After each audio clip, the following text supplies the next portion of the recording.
Welcome to Dunya today. I'm joined here in the studios by a very distinguished guest, Ms. Anne Patterson, the US Ambassador to Pakistan. Ms. Patterson, as we know, has been one of the most proactive of the US envoys in Pakistan, now in the third year of her ambassadorship.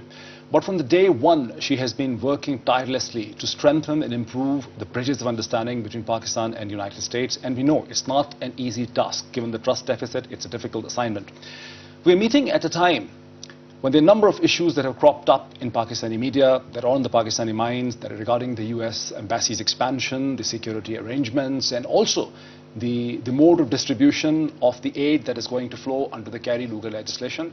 And I'm grateful to Ms. Patterson that she has found time to address these issues for all of you and on your behalf and all the behalf of the viewers of the Dunya News. Ms. Patterson, I give you a warm welcome to this program. Thank you very much, Dr. Pirzada, and let me say how grateful I am to have this opportunity to come on your program today and address some of these issues, because for us I think the timing is very good too, because the Obama administration has embarked on a frankly greatly expanded program of engagement with Pakistan, so I'm very glad to have the opportunity to clarify some of these issues. You came to Pakistan in July, in the first week of July 2007, a very tumultuous transitional period in the history of Pakistan, when the civil society, the lawyers, the media, the NGOs and the political parties were up in arms against General Pervez Musharraf, the President General Pervez Musharraf, who was then a staunch ally of the Bush administration.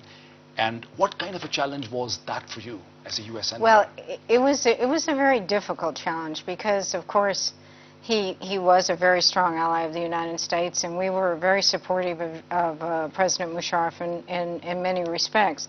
But of course, some of the steps that he took, particularly during the state of emergency, the large number of prisoners, shutting down the courts, these were basically anathema to American values. And I think if you look back on the record, certainly with Secretary of State Condoleezza Rice and many others and members of the embassy, we were very outspoken about some of these issues, including freedom of the press. You know, a few days ago, I mean, just building on it, a few days ago, President of Pakistan, Asif Ali Zardari, while informally chatting with the media in Islamabad, admitted for the first time that some of the regional and international friends, allies and stakeholders played an important role in providing guarantees and guarantees to ensure General Musharraf's exit from Pakistan's political scene. So what was your role and what was the role of the US government? Well, I think our role was utterly transparent at the time, and our job and the job of the embassy was to help move Pakistan back toward democracy. And we had many conversations with President Musharraf about taking off his uniform, about holding elections, about facilitating a democratic transition. And one element of this, of course, was the return of former Prime Minister Benazir Bhutto to Pakistan and the return of former Prime Minister Nawaz Sharif to participate in some electoral process. So again, I think our job was to encourage the most rapid democratic transition possible. Because as Secretary Rice said at every opportunity, democracies make much better strategic partners for the United States. I asked this because in June of 2008, you were informally chatting with a group of NGO people, think tank people, and the media persons, and you said that we are not apologetic about our policy on Musharraf. We are trying to find an honorable and peaceful exit for him. That was reported in Pulse first, and that was taken up by all the print media in Pakistan. I think that, again, we would have no apologies for that. Absolutely, we wanted General and President Musharraf to have a dignified retirement. One of the differences between a country with mature political systems and, shall we say, less robust political systems is what happens to people when they retire. And that they can engage in their philanthropic and academic activities, that they can go on the lecture circuit as General Pervez Musharraf has. These are, in my view, positive signs. But you want a peaceful transition where people look forward and not back. And yes, we thought that was a desirable outcome, and I must say I still think it's a desirable outcome. So basically you thought that giving a safe exit, a dignified exit to General Musharraf would ensure stability, political stability and maturity. Yes, there's no question, Dr. Pirzada, that a dignified exit, I mean, President Musharraf is in Pakistan's past. And the Pakistan and the political establishment of Pakistan and the parties and the press should look forward to all the challenges that Pakistan confronts now, and they're not inconsiderable. But you should look forward. I mean, that's history. But does that mean, many people in Pakistan wonder, that does that mean that if the courts, if he's being tried or if there's a case against him in the courts, the US government will actually take a position against it? No, that's entirely what the Pakistani courts do, or the Pakistani parliament. That's entirely an issue for Pakistan to decide. The United States, again, President Musharraf, as in the past, we would take no position on that. Okay, let's move forward. You recently visited Mangora, the first key US official to visit Mangora and Sawat. And what are the impressions you're conveying back to Washington? Well, I was actually very surprised at how little damage there was in Mangora. First of all, Mangora is a town of, or a community, a city of really 500,000 people. And there was surprisingly little damage. And we flew up to Mata, we flew over to Bajur too.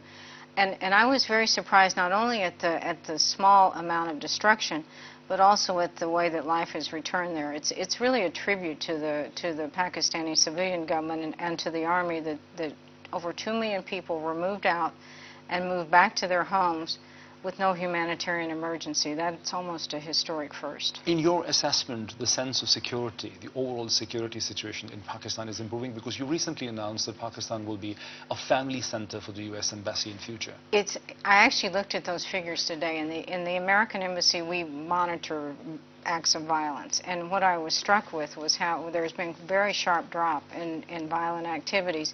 Now, who is still subject to these violent activities, of course, are the police and the military, but the number of civilian deaths have dropped off very substantially. So there's no question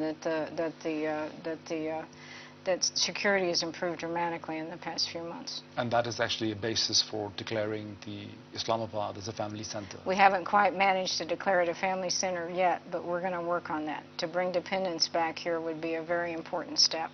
You'll be surprised that I remember that the trust deficit, Condoleezza Rice was the first person who used the term that there is a trust deficit, a definite trust deficit between US and Pakistan, which to a great extent to do with perceptions, how things are perceived. And the number of issues, I mean, the first issue that comes to many people's mind is the use of the term FPAC.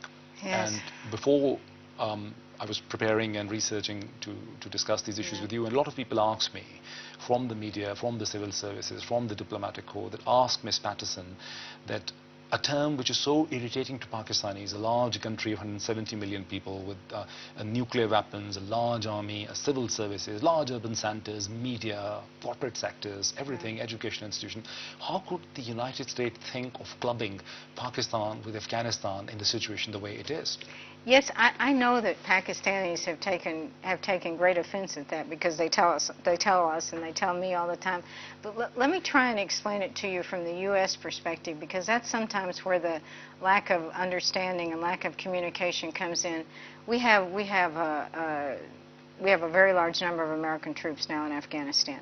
So what this does is make it easier for us to get resources for Pakistan by aligning it with our interests in Afghanistan. Now, Pakistanis may not like to hear that, but that's the domestic political environment in which we operate. It's hard for me to go to a senator from Tennessee, one was here recently, a very intelligent fellow, and say, I need greatly enhanced additional resources for Pakistan, assistance, energy projects, et cetera, et cetera. He says, what's our vital interest in Pakistan? Why should I give you this money? And if I say it's associated with what happens in Afghanistan, he's much more likely to support it. So I know Pakistanis have found this offensive, but try and see it from our perspective as well, too. You're aware of the fact that Pakistan's Foreign Minister, Shah Mahmood Qureshi, and recently even the Pakistan's President spoke against it, said we don't like the FPAC term. No, they don't, because, and again, we have a very candid conversation with members of your government about this, and I think we've been careful not to use it recently as well. But the idea was really, from our standpoint, again, it's hard for Pakistanis to see this sometimes, a positive one to basically enhance the resource flow to Pakistan. And we have quadrupled social and economic assistance to Pakistan in the past year. That's no small achievement in a period of worldwide recession. Also because many people in Pakistan's strategic community feel that the Indian think tanks were developing a case that India and Pakistan need to be dehyphenated to end the old British formulation of the Indo-Pakistani subcontinent. And finally, the Obama administration and the Hallbrook has created a term to satisfy the Indian concerns on Pakistan, right? I mean, this is how it is also being seen. And that may be seen that way here, but most Americans would find that explanation utterly bizarre. I can promise you that that formulation never crossed the mind of any American policymaker or any American congressional representative. It just sounds like something out of left field for us.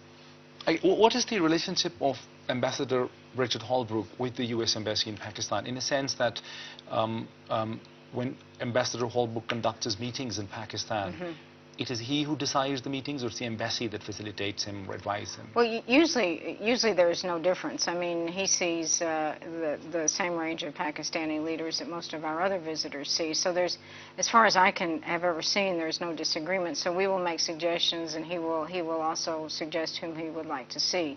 And what he's also done recently is pulled together groups of ordinary citizens, which has been very useful. For instance, he met with a group of people from SWAT recently. He met with a group of students from South Waziristan on one of his visits, and that's been very useful to give him a broader perspective. He also recently met the Chief Justice of Pakistan, so yes. Many people were concerned as to what is the significance.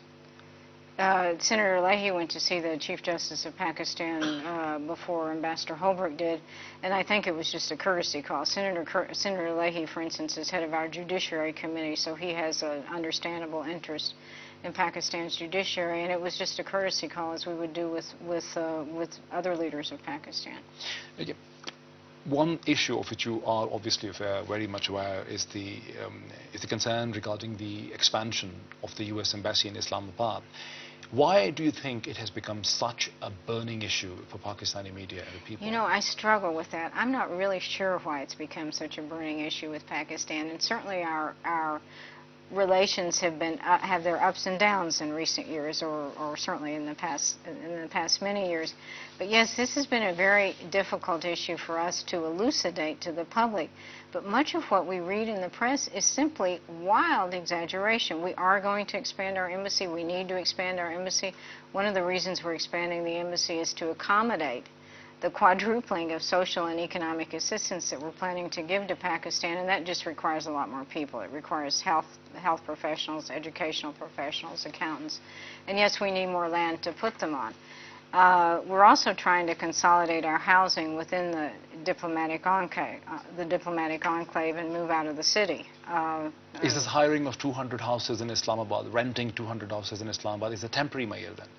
Well, we have a lot of houses in Islamabad because we have a permanent staff here of over about 250 people. So I can't give you the precise figure, but sure, we have a lot of houses on the market. But the idea that we'd go out and rent 200 more when we're basically trying to shrink our housing pool and move on to the enclave is just wrong. But will you agree that this is actually to do with the overall trust deficit that exists in the Pakistani minds regarding the U.S.? Oh, of course I'd agree with that. And that's why it's so important for us to as best we can, get the facts out there. Because I've been particularly shocked at some of these claims of 1,000 Marines, where we have actually 8 today, Marine Guards in the embassy, or all these just wild claims about the sort of facilities that we're going to build on the compound. The government is very well aware of this. They approve visas for people coming into the country. We work with CDA closely on our plans, and we've offered briefings to the press and offered to walk them around our compound and show them our building plans. To show them very precisely what we're planning to do on our compound. Because thousands of Chinese engineers and laborers work in Pakistan. It has never become an issue. But whenever the U.S. Embassy does something, the U.S. government does something or takes an action, the people suspect that perhaps the explanation that is actually being given is not the right explanation and something else is happening. But also I think, and I told my staff the other day, in some respects I think this is a sign of success. Because clearly there are people in Pakistan that don't want the United States and Pakistan to have a good relationship. And as we've gotten closer, and I think we have gotten certainly closer in the past few months during the Obama administration, there are people that push back on that for whatever reason. So it's very important for us to explain to people, the press, to bring the press into our facilities and try and allay these concerns as much as we possibly can. Do you think it's because of the Obama administration that the U.S. Embassy is opening up more towards Pakistani media? Well, I think so, but I think certainly we've had times that we've been open to the Pakistani media before, but we need obviously to do as much of that as we possibly can, particularly with those who are doubters, and to bring them in and to show them what we're doing. Now, just today we actually found in Dawn, which is the latest, which is the biggest English publication of a certain security agency into risk, which is actually a relief in the sense that finally there is some definition to what's going on.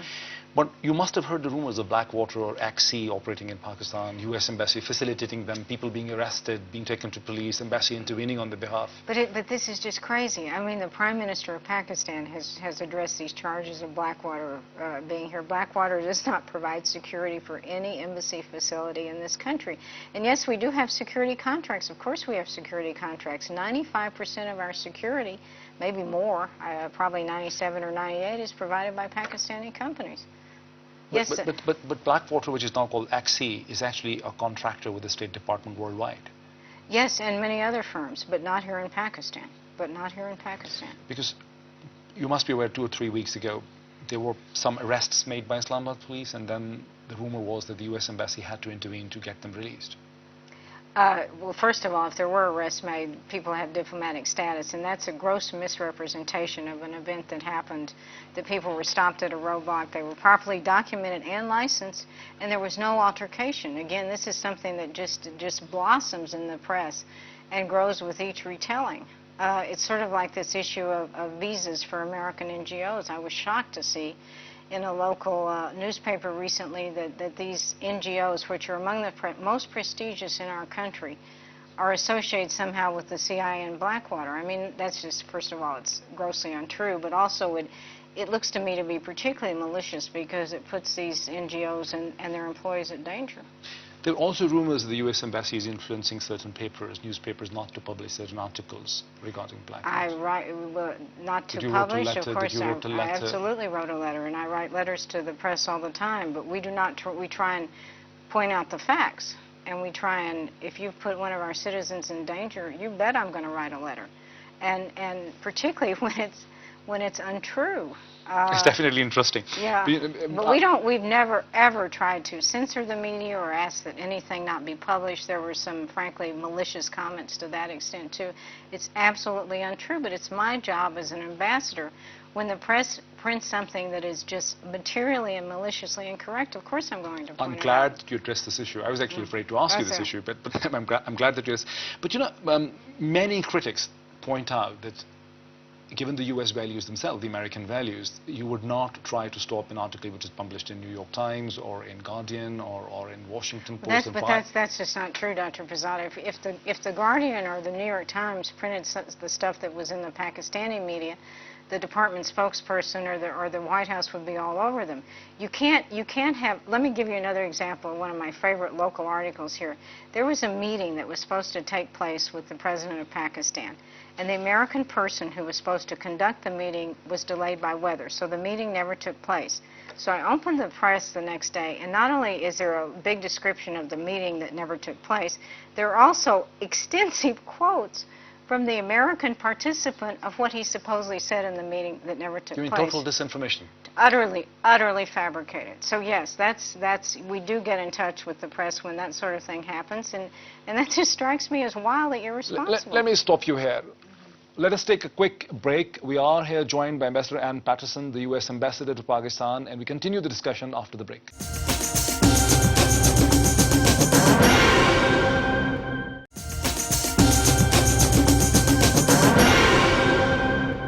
Welcome back to Dunya Today. I'm joined here by Ms. Anne Patterson, US Ambassador to Pakistan. You know, there were also rumors that the US government is acquiring land through a lease agreement with Punjab government and in Sihala. With where? Leasing the land from Punjab government in Sihala and also in Khushab. People point out in both places Pakistan has nuclear establishments, so they're very worried why the land is being acquired. We didn't try and acquire land in Sihala. What we did, I think, in my recollection, I'd have to check on this, was ask the Punjab police if we could help train people there. We do use a facility near Islamabad. I'm not exactly where it is, sure where it is to train. We have a very robust sort of police training program, and we've been working on this facility for something like 9 years. And is it near the nuclear facilities? Believe me, that's not a factor. We look for facilities to train people. And in Peshawar, we've been in contact with, it's no secret, again, that we've been trying to acquire land for a new consulate in Peshawar, because, again, we have a very old facility and a very rundown facility, and we have a lot of people there.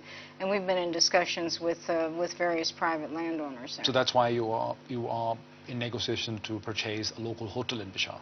Well, we've certainly talked to the owner of that hotel. Again, we've been utterly transparent about that. It's a commercial deal, so I wouldn't want to get into the details. But we've also been in touch with other landowners in Peshawar, I think. And this land lease in Sihala, you said there's no land lease in Sihala. No, there's no lease in Sihala. And what about Khushab? Khushab? Khushab. I'm utterly which is the unaware. Kalabagh area. I'm utterly unaware of that. Okay, let's move on. Utterly unaware of that. You said about the visas. You said about there's a lot of controversy about the certain U.S. NGOs, think tank people, and media persons not getting the visas. Right. But the equal complaints on the Pakistani side that Pakistani students and the Pakistani businessmen face tremendous difficulties in terms of getting the U.S. visas, which is actually eroding the whole cultural, educational link and the business links between U.S. Yes. No, and that's a serious problem. I'd be the first to admit that I wish we had a more what's the right word, a more accelerated visa process. But again, this is nothing unique to Pakistan. When I've been ambassador in several other countries too, and this is a constant issue, is the U.S. visa process, because frankly it's very difficult to get U.S. visas worldwide. Now here, actually, our refusal rate, which runs around 36 and 30 or 37%, is a lot less than many other countries. 37%. 37%. Just 37%. Because but the public perception is that your visa rejection is something like 90%. But again, the public perception is incorrect. The public perception is wrong, and we're trying now to expand this to make it physically easier by opening up business visas in Karachi, because obviously the business community complained that they had to travel to Islamabad, and if you're a busy executive, that's a lot of hassle that you don't need. So we're going to resume business visas in Karachi, 100 a week by the 1st of November, to try and facilitate this process. And we have speeded up the process very considerably in recent years, but yes, I'd be the first to say it's not fast enough. Can anything be really done about it? Well, yes, you can, and I think we have done things about it, and I think in recent months, again under the Obama administration, they were very mindful of the shall we say, the public relations impact of this. And it's not just the public relations. I get letters from students and from schools and from, we have a doctors association, Pakistani Doctors Association in the United States, that says that Pakistani interns and medical students are losing out on opportunities in the U.S. But we can accelerate the process, and believe me, the Obama administration is working on that. If Ms. Patterson, if you let me, I'll actually tell you a personal thing. I was a student at Columbia University. I came to London School of Economics to do a double major. Double major. Kept my last semester off from Columbia. I was in touch with the Dean of the Columbia. I had a multiple entry US visa to go back, which was valid. I went to the US, went to the Columbia University, got my paper signed from the Dean of the University, came back to London, went to the consulate, and they said, we can't give you the student visa because we have to get a security clearance from Homeland Security about you. And I said, if I just came back from New York 2 days ago, and if I was a security risk, I was in New York, came for the student visa, they're not giving me the student visa. They didn't give me the student visa. And then they'll let me wait for 3 months. I had to complete my Columbia degree by transferring the credits from LSE to Columbia. Couldn't go back. And that's a terrible shame. And we need to do everything we can on our, again, I can tell you the process has gotten marginally better. And I don't think what happened to you would happen again, but I'm not entirely sure. But we have made considerable improvements. And we only have, the point you made is an utterly fair one, that what this does is break down the ties between the two countries. And now we have, our estimate is something like 3,000 Pakistani students in the United States. There should be thousands, tens of thousands of Pakistani students in the United States, because this is essentially an English-speaking country. And they go and they do extremely well in U.S. universities. Anyway, it's a problem we're very mindful of. It's a problem we're trying to work on. and we're trying to accelerate the process. But again, Pakistan is not unique in this respect. It's an issue all over the world. Okay, there's another issue, a really burning issue, Yeah. you must be, the Kerry-Lugar legislation and the distribution of the aid that's going to come under the Kerry-Lugar Right. legislation. And you yourself recently said, just a few days ago, that the aid will go to national, provincial, and the local governments. The question is it going to go directly to the provincial and the local governments, or you will have some kind of counseling with the government of Pakistan for that? Well, it has to go through the federal government, Okay. and that's true in every country. But we are going to try and work with the provincial governments, and we've been in contact with them because the idea of our policy, we're trying to focus on areas of extreme poverty and areas that are of particular risk for extremism. For instance, southern Punjab. And we've had lots of contact with the government of Punjab. We've had lots of contact with local officials trying to develop assistance projects down there. But I think your broader question is how much is going through the government and how much is going through contractors. And let me give you an example. We've got $400 million, which is the first stage of our first stage of our pledge that we're going to disperse before the end of our fiscal year, the end of this month. $175 million will basically go in cash to the government, and $75 million in the Benazir Fund, some to the Higher Education Commission, and some to the IDPs. Those are cash transfers. Those go directly to the government, and the rest will go into projects. So it'll be about 50-50.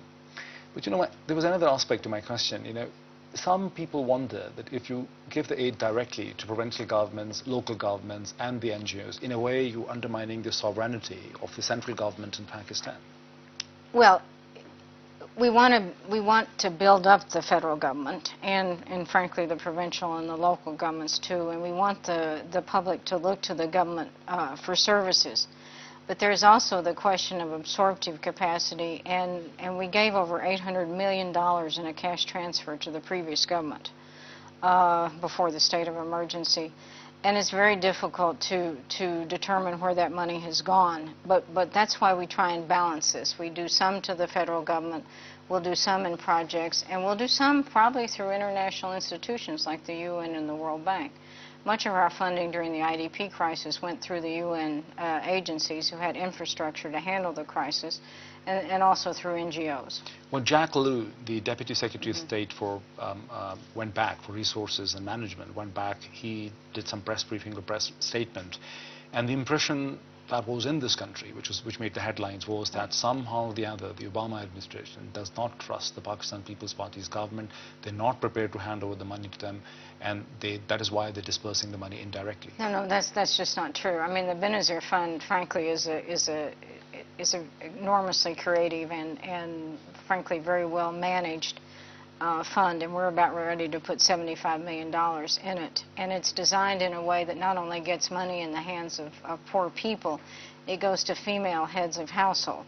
So there are certainly government institutions like the Benazir Fund or the Higher Education Commission or the Pakistan Poverty Alleviation Fund that have enormous confidence in the international community, and we won't be the only donors. I mean, in other words, there's going to be a lot of support in the international community to provide funds through these organizations. Let me stop you for a break. We're joined here by Ambassador Anne Patterson, the US Ambassador to Pakistan. We continue our discussion after the break.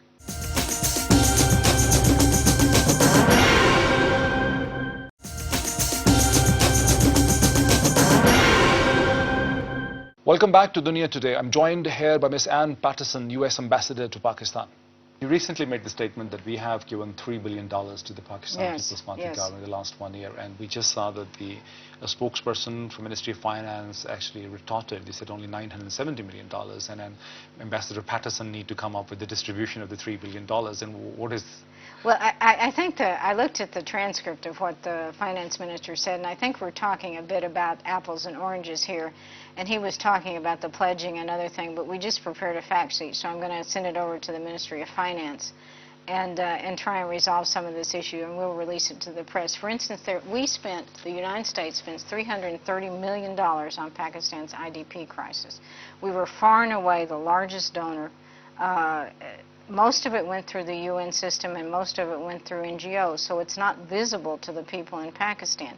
We just got $400 million for Pakistan's military in our last budget, and we've ordered $385 million equipment. So a lot of this stuff is not in the public domain. A lot of these expenditures are not in the public domain, but believe me, they add up. Let's almost like coming to Right. the end of a discussion.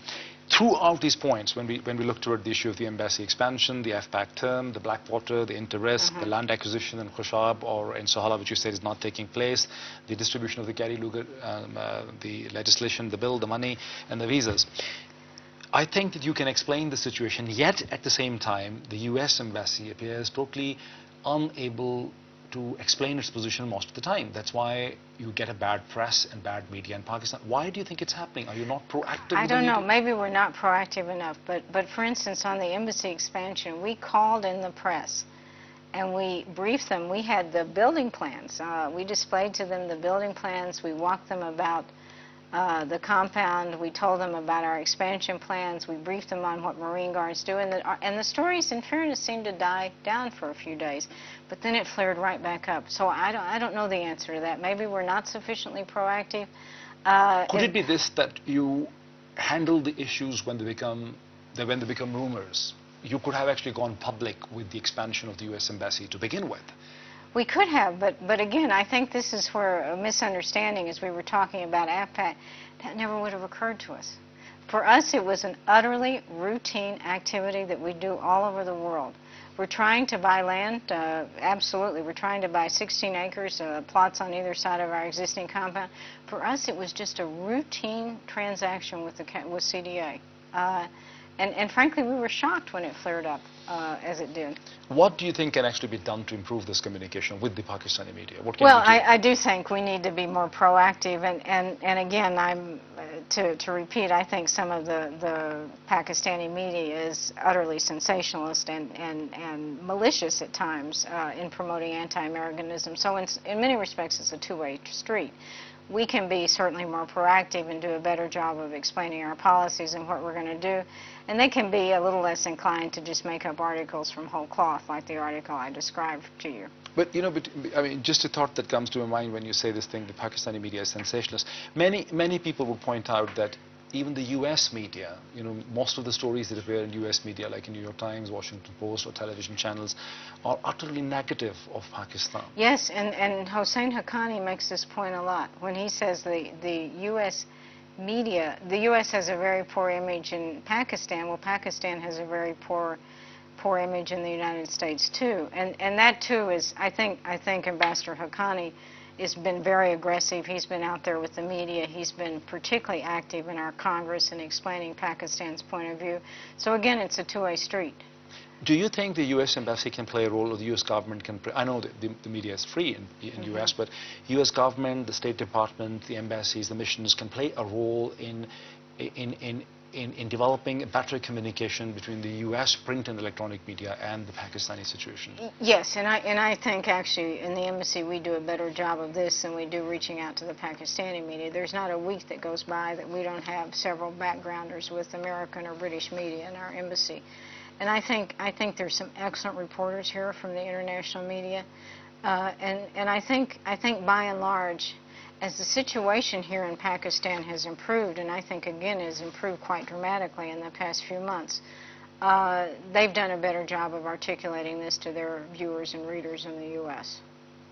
It's not universally negative. It's gotten better, I think. Ambassador Patterson, one thing that comes to the mind regarding this media interaction is when Ambassador Richard Hallbrook came to the Pakistan in first two visits, he totally avoided the Pakistani media. He had no time for Pakistani media. Yet we saw that he went to India and he had a press briefing, very open press briefing with the Indian media. Why the difference? I don't know why the difference, but my guess is it was just a scheduling issue. Because I remember those first two visits were one short and packed with appointments. So I suspect he wanted to get his feet on the ground a bit in Pakistan and meet the leadership. I think he was more familiar with India. He had been head of the Asia Society. That would be my guess, but I really don't know. But certainly on his subsequent visit, he's had an enormous amount of interaction with the Pakistani media. Only one briefing? No, he's had more than one briefing. And he's brought media from the United States, some very prominent journalists from the United States, as well as some Pakistani media who were on the plane with him. So I think he's made a real point to reach out to the Pakistani media in his more recent trips. Okay, let me ask the last question. How do you assess 1 year of the new democratic Pakistan People's Party government in office? Well, I think any transition is difficult. Transitions are difficult in the United States, and any government that's been out of power for many years has some difficulty getting its feet on the ground. But I think they're beginning to do so, and I think the Malakand and the SWAT issue is a very good example of how this government has begun to take hold, because I certainly cannot recall a time in which 2 million people have been moved in and out with no broad humanitarian emergency, that basically the Taliban has been rooted from SWAT, that normal life has resumed with basically very few problems. I think that's an enormous credit to both the federal and the provincial government. So these are the achievements. What are the failures of this government? Well, there are lots of achievements of this government. Let me mention another one, which was the economy. When this government took over, the government was on the verge of default. This was greatly aggravated by high oil prices.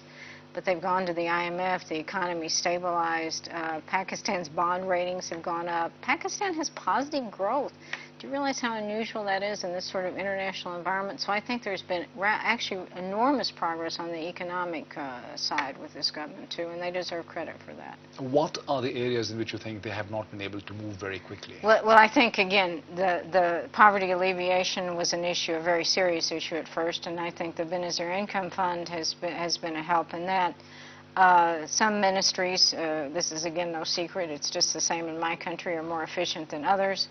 I think Pakistanis were scared. Americans were scared too by this movement of the Taliban into Swat and Bunir, and I think that was a shock to many Pakistanis, particularly urbanized Pakistanis. So, but I think a lot of this is, and again, the statistics on violence are way down in recent months. Are you optimistic? Oh, I'm always optimistic. Again, yes, of course I'm optimistic. You have a democratic government. You have a recovering economy. You have enormous potential here, enormous potential in Pakistan with the demographic dividend, your young population, we had an investment mission in the U.S. I took some investors to the U.S. recently, Pakistani investors, and Pakistani businessmen and businesswomen. No one is a better spokesperson for Pakistan than these Pakistanis who are investing their own money in Pakistan.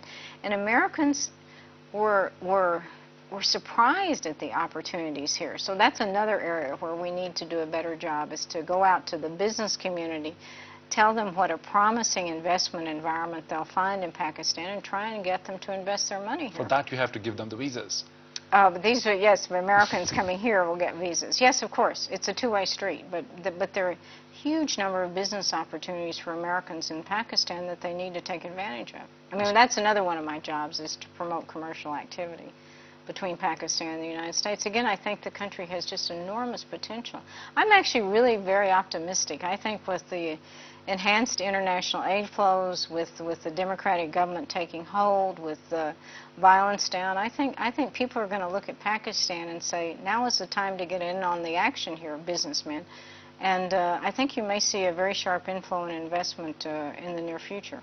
Ms. Patterson, thank you. Thank you. Thank you, Dr. Pirzada. Thank you.